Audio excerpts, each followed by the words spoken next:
Welcome to the Positive Persistence Podcast, where ordinary people inspire your extraordinary success. Hey, what's up, family? Have you ever hit a wall emotionally? Let's say with anxiety, grief, stress, or sometimes even pure overwhelm and thought, why can't I just get it together? Well, our guest today has spent nearly 2 decades stepping into those messy, painful places with people and helping them find a way through. Today, we are joined by Carolyn Moore, who's a licensed therapist and founder of Point-to-Point Counseling, a practice that supports individuals and families through some of life's toughest situations. Carolyn Moore, welcome to the show. Thank you. Nice to be here. Carolyn, I've been waiting to have this conversation with you for a while, so I'm really excited to have you on the show because as I continue to search for explanations on how I was able to do what the doctor said was going to be undoable, and having people on the show who have been able to do the same, and always searching for the best way to kind of unpack how the impossible can actually be possible. I've come across this cognitive behavioral therapy. I want to unpack that for our listeners and viewers because I believe that's a really powerful subject that people really don't know a lot about. But once they learn about it, they can learn how to utilize it for the betterment of their life. Now, you've been helping people for almost 2 decades break through emotional barriers and move toward purpose-driven lives. So from a cognitive behavioral perspective, how would you define adversity, and what do you see as maybe the most powerful way that your thoughts can either trap us or help us grow through adversity? Okay, so first of all, what is adversity? I mean, adversity can come in so many different ways. I do a lot of just treating the whole person, like body, mind, and spirit. Mm-hmm. And you can have trials in each of those areas, but they're all interconnected. Let's say we're struggling something physically, that's going to impact how we're feeling, our emotions and our thoughts, or vice versa. If we are feeling depressed or anxious, like sometimes it makes us where it's hard to get out of bed, hard to tackle, whatever might be on our plate. Really paying attention to how those things work together is really important. Sometimes you start with one that helps improve the other. So like sometimes if I just, start working on the thing that I can tackle first, like physically, if I just start like moving and focusing on some of the things that I can do, like focus on my sleep patterns, my eating, my physical health, that can start to impact your mood and your motivation and help you start, when you start having successes at the physical level. But really the biggest thing that I find is that when we have adversity, the way that we handle it really matters. Like, do we just hold on to that and stuff it down? You hear a lot of times people talk about like bottling up your emotions. Yeah. I use an analogy a lot. I typically bring out a bottle actually and talk about like when we have trauma or difficult things in our life, our body will hold on to all of that. And all of our emotions actually carry energy with it. So like when we're happy, you walk into a room of first graders and you can feel the happy and the excitement. And it's like the energy is like jumping. When someone's angry, you can feel the tension in the room. They say you could cut the tension with a knife. Right. All of our emotions carry this energy. And what we know about energy is that it doesn't just go away on its own. It has to be directed away. So if we don't do anything with that, and so like when we have something that makes us really angry, or when we have trials and adversity in our life and challenges, and it makes us sad or brings us down or discouraged, and we hold on to that, that gets trapped within our body.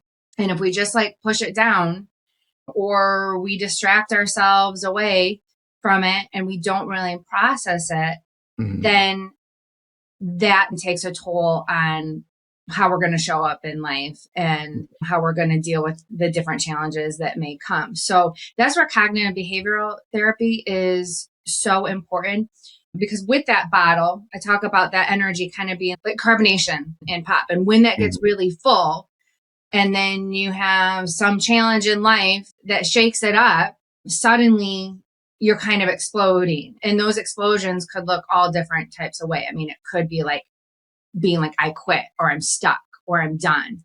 There's healthy ways that we can handle that, and unhealthy ways. Those explosions are definitely unhealthy. But one of the best ways is taking the cap off of that bottle and pouring that out. And the pouring out is really any type of expressions. So verbal expressions, written expressions, just the talking, the processing, learning how to get out of those thought patterns and stopping those thoughts and replacing it with truth. So anyways, we do a lot of that in CBT, but one of the biggest things is being able to really label what adversity is, what that challenge is, and then be able to pour that out and process that with somebody. And you have to be able to take those small steps moving forward to be able to do that. And I love how you mentioned that trauma is energy, that it is energetic, and it does physically affect you and it stays with you. I used to be really good at holding grudges, like back when I was in high school, when I was younger, and I would get upset at somebody and I would hold grudges for like years against these people, right? That sounds so petty, but it almost like felt good to be mad, right, at this person.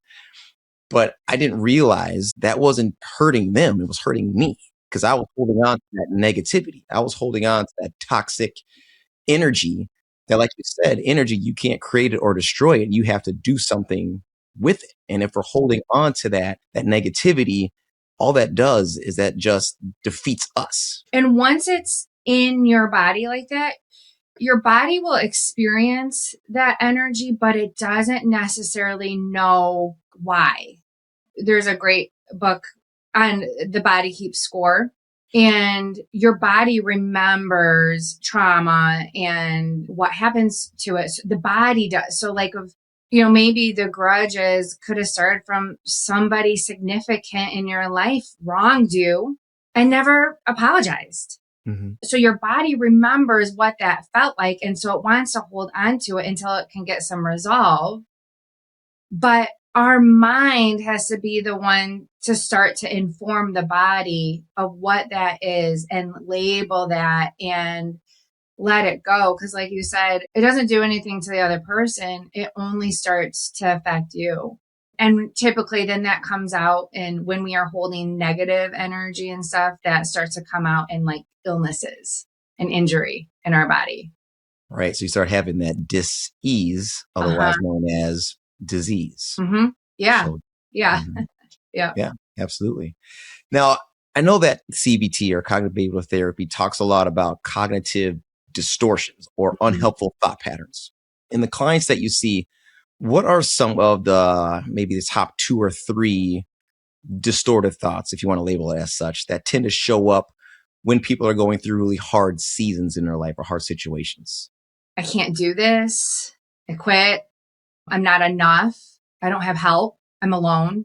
Those are some really big ones. And when you can challenge those thoughts, like, one of the things I do is try to find the one exception. If you can think of one person who you can call, one person who's there for you, then you're not alone.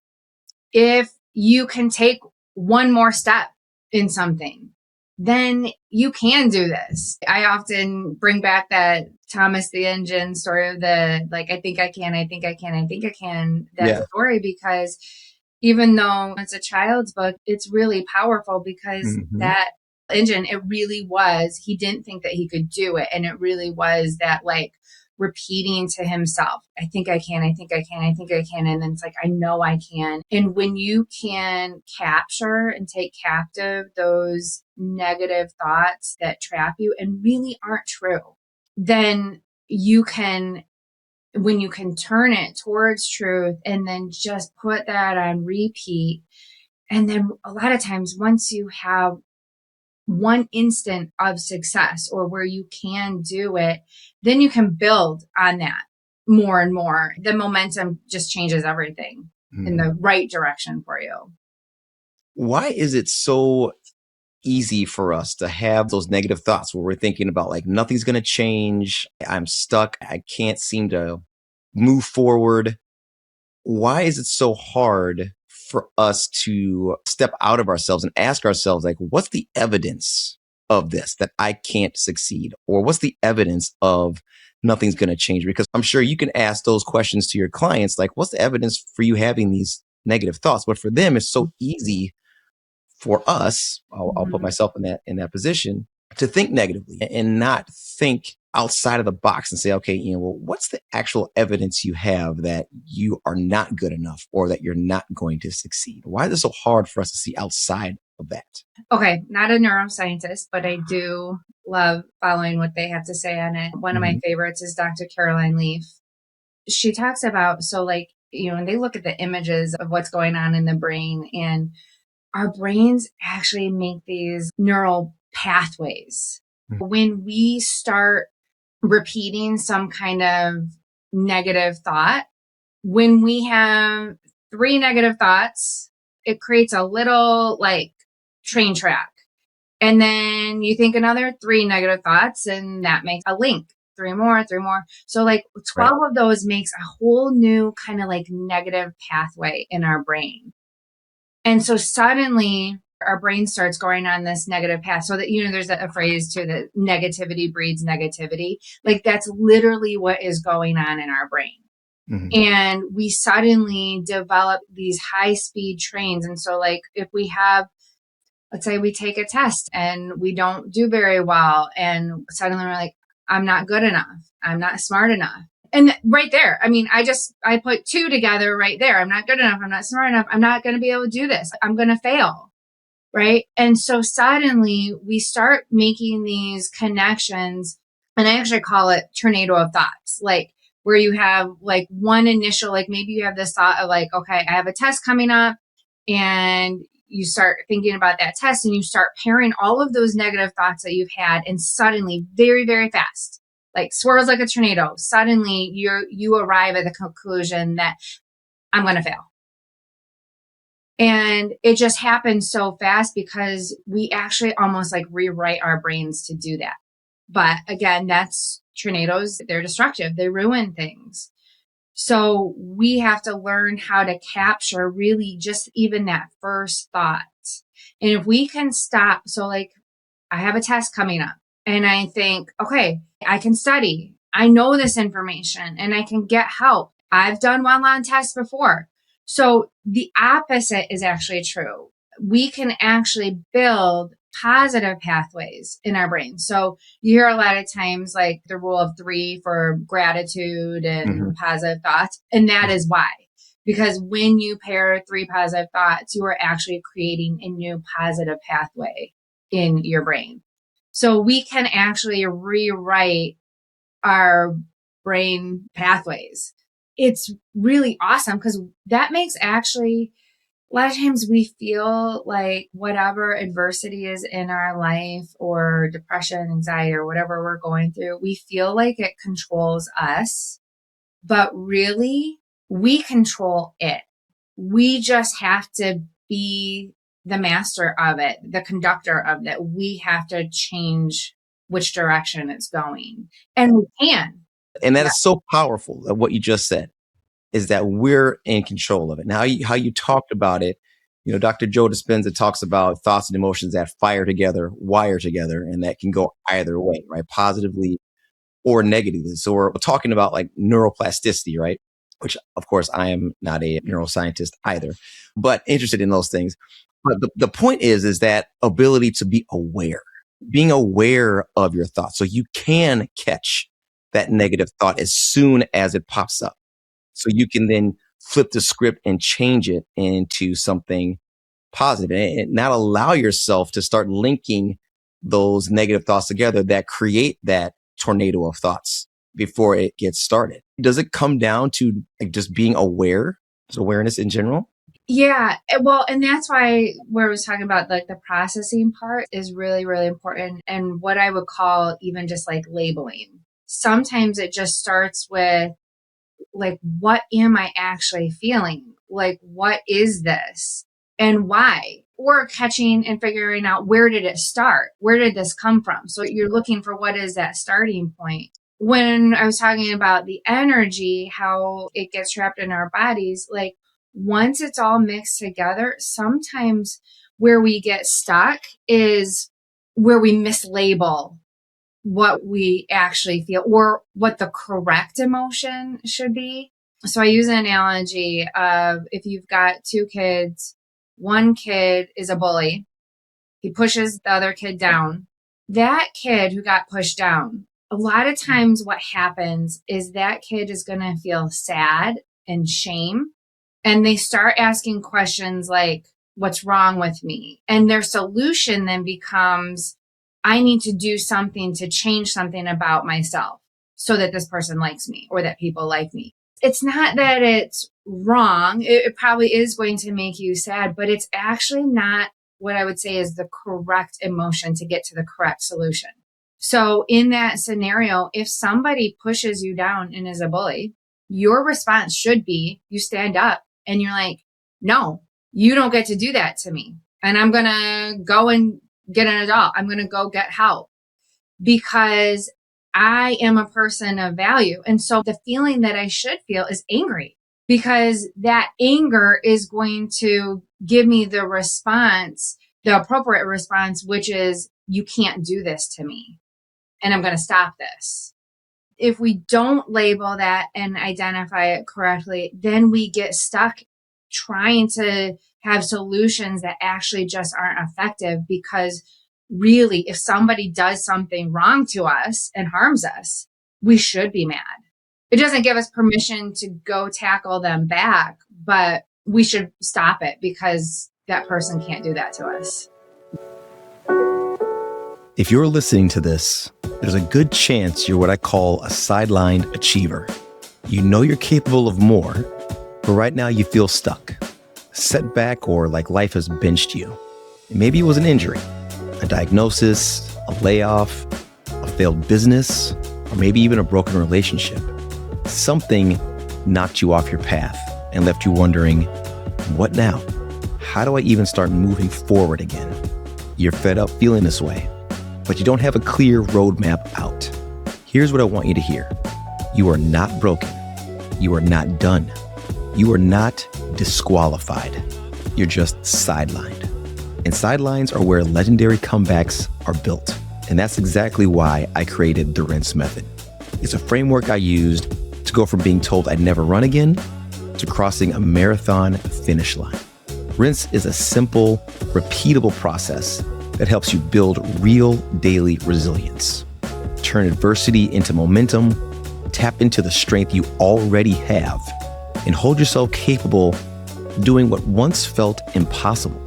If you're tired of being stuck and you're ready to create your comeback, not someday, but starting now, head over to watchmemindset.com. What you just described is really a learned behavior.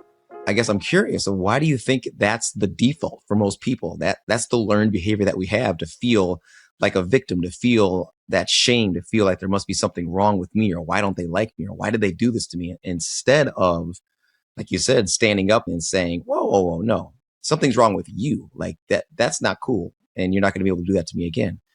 Yeah. Why is that our learned behavior to have that default of that shame victimhood? Different people, some people are taught, don't be angry, or, don't show emotions, or they just don't know. They just actually don't have the emotional language. In that situation, it becomes embarrassing. That is kind of the default. Maybe nobody comes alongside them in that moment to teach them, like, no, this is actually what you should do and how you should respond. I think this is such an important question because it leads to life, right? Because what happens when life is the bully and we have that learned behavior of like the woe is me? why did this happen to me? What's wrong with me? I must not be good enough. I must not have what it takes. I'm not smart enough. I'm not pretty enough. I'm not big enough, whatever. But when life is the bully and life smacks you in the face and life knocks you down, how do we flip the script on that learned response and stand up and say, you can't do this to me. You can't hurt me. I'm good enough. I have what it takes. I have what I need to succeed. How do we change that behavior so we can take steps forward? So much of that is affected by who we have in our life. Who is there, who responds in the moment. The tough thing when we have adversity and the way that we respond to it, sometimes people don't catch it, the people in our lives. Because especially if there is like a shame or it's something about me, like that's the kind of emotion that we hide. Happy and anger are emotions that are kind of socially accepted, right? Like people don't mind showing their anger. People don't mind showing happy, but sad and shame or fear, we try to hide those things. But what can actually happen emotionally to us is like when we have some type of, I would say at some point it is learned. From the very beginning, somebody gives us some kind of interaction that makes us feel ashamed or it was something about me. And then we kind of transfer that to other situations. The people in our lives make such a big difference. Do they notice when I get kind of quiet, or do they try to give me some positive affirmations and actually give me some medicine for that? So I use an analogy to kind of describe what goes on emotionally when we have trauma and compare it to the body and what can happen based on people's responses to us. So like in the body, as a kid, let's say, you fall down, you scrape your knee and you have this gash in your knee, it's bleeding. Most likely your parents are going to see that and you see the blood and you run to your parents and, your parents are going to attend to that, right? They're going to run in, they're going to take it to the bathroom and they're going to clean it up. They're going to put some Neosporin on it and a Band-Aid. And that wound, it's going to be just fine. In a week, you won't even probably know that you even did that. But what happens emotionally, let's say it could be a teacher, it could be a parent, it could be a friend, hurts us in some way. Well, that's less visible. A lot of times we don't want to talk about the thing that hurt us or upset us because maybe we're taught to be strong, to kind of fake adversity instead of change it, instead of reshape it. We're told to just be okay, but not learn how to be okay. If that is never tended to, if you go back to that physical wound, if you have a physical wound that's never attended to, that actually can become infected. That infection can spread to the whole body and actually lead to death or, amputation. Mm-hmm. So emotionally, that's the same thing that can occur. Like if nobody tends to it, it spreads. It spreads to those other thoughts that we have, and we build those thought patterns and those tornadoes that become destructive. And sometimes some amputation, it can socially cut us off. It can cut us off from pursuing our dreams and bigger things in life because we don't believe in ourselves. Or sadly, even for some people, the ultimate I quit, where I can't keep going. Yeah, let's unpack that a little bit if you don't mind, because I know that you talk a lot about purpose-driven lives. Mm-hmm. And when someone is in maybe survival mode because they're dealing with that emotional cut that has happened, whether it's dealing with loss or divorce or financial stress, I guess sometimes your feeling of purpose can feel like a luxury or it's out of touch because you lose that feeling of purpose. How do you help clients reconnect with maybe their purpose, like I guess, practically in a way that can actually change their day-to-day thoughts and choices they make to kind of bring them out of that negative thought loop? And so they can start to heal that emotional cut so it doesn't spread further. The very first thing that I'm doing is I'm doing a lot of teaching of how to label those emotions. It really depends on where someone comes in. Like if you have trauma at like 4 or 5, sometimes, so that idea of that amputation, sometimes emotionally what we do is if something's too difficult, we just actually emotionally turn off.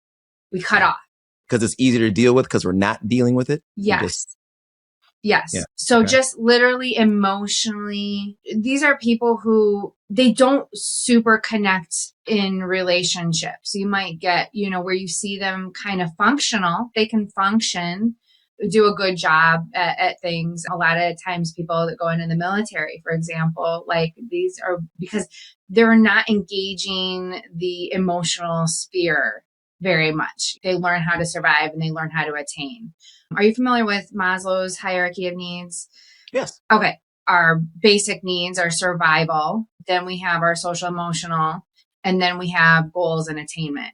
So that's another thing too, depending on where someone comes in. I mean, if someone is really in survival mode, like the first thing we're doing is we're looking at like, okay, what do you need for that survival, your safety? Generally in my practice, I don't get as many people who are in that, but I do at times. And so sometimes that's the first level that we have to work on is like, okay, how do we maintain and sustain safety? And like, again, that physical piece, how do we get that set? Depending where they're at on how much they kind of like their emotional intelligence, how much do they know how to talk about this and engage in this? It's, emotional skills. They literally are skills. So if you had a kid who had some major trauma at 5 or 6, emotionally, they don't know what to do with it. No adult came around them, taught them. Again, it becomes easier that I'm just going to shut that off and not feel. I use the analogy of like they are in school until kindergarten, first grade, and then they step out. They're not in it anymore. And then now they're an adult. They've only had first grade math, but you expect an adult to be able to do algebra just because they're an adult. Well, they can't. At that point, I literally had to go back and really teach them some of the just basic emotional and relational skills and how do we label what is it, what is all of this that I'm feeling. And you talk about that awareness, like, so literally we are going back and we are labeling the different things and the different traumas and the different hurts and the different things that have caused them to feel angry, sad, the ones that usually get buried, anxious. We are labeling them and processing them and teaching them what to do kind of in the moment as well. I call those like right now skills. What do you do like right in the moment when you're feeling overwhelmed? And then kind of being able to bring that down so that then you can process. But then once you've mastered that, then you can get into the goals and attainment. The kind of like the higher level, like, okay, now what?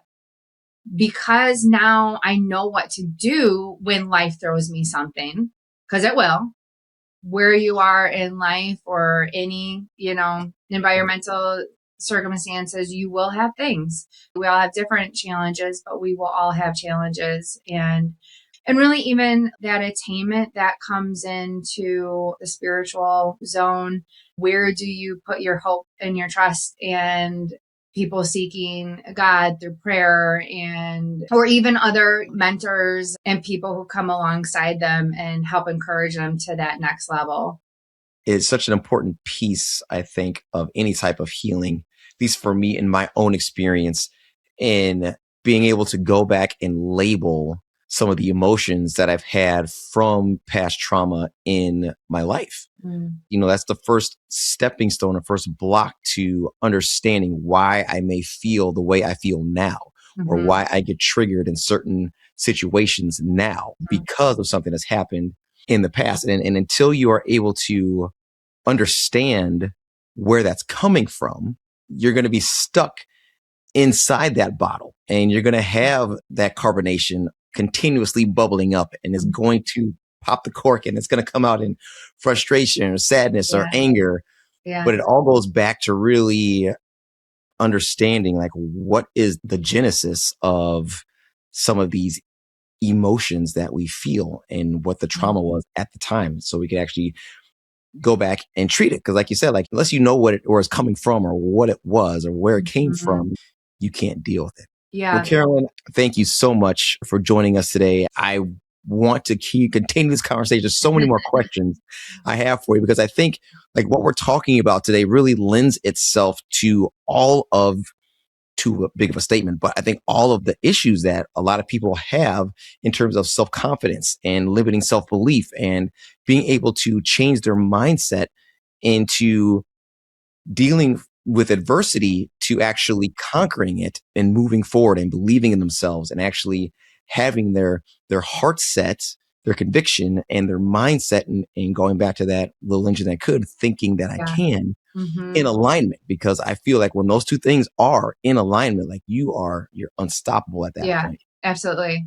But before we leave, I want to also thank our listeners and our viewers for tuning into this episode. But I want to also give them an opportunity to find out more about you and your practice. So where can they do that? My website is www.pointtopointcounseling.org, and it's point and then number 2 and then point.